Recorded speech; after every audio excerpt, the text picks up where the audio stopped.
Monsieur le Président, Madame la Ministre, chers collègues, la France doit défendre ses intérêts, ses entreprises, ses emplois et savoir affronter ce qu'il faut bien appeler une guerre économique, tant au niveau mondial qu'européen.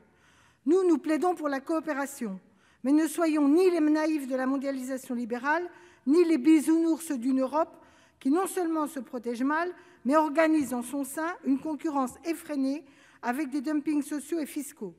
La France est particulièrement touchée.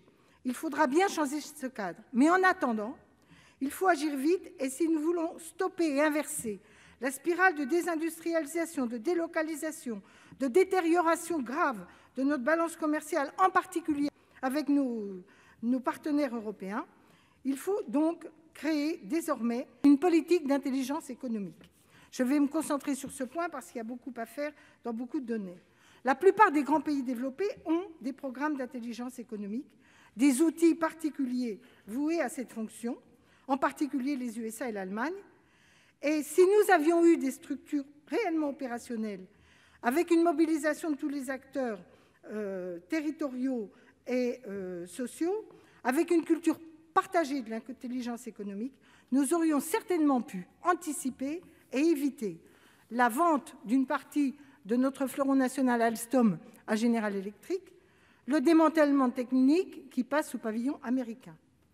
Je prends ces deux exemples, mais il y a aussi beaucoup de PME-PMI qui, tous les jours, font l'objet de prédations d'entreprises étrangères.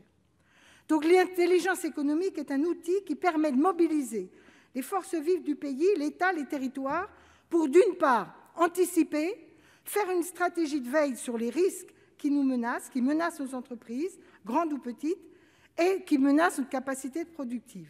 D'autre part, de créer des outils pour réagir à temps. Il faut très vite, les États-Unis font ça très bien, l'Allemagne aussi, faire changer la fiscalité, la législation pour s'adapter à la stratégie des prédateurs en face de nous. Troisièmement, parce qu'il faut réagir à temps. Conclure, donc, chers collègues. Il faut donc une stratégie d'intelligence économique. Nous avons déposé un projet de loi très complet en la matière. Nous pensons qu'il faut que la France se dote de ces outils, de cette politique. Madame la ministre, êtes-vous prête à engager une loi pour une nouvelle stratégie d'intelligence économique en France ?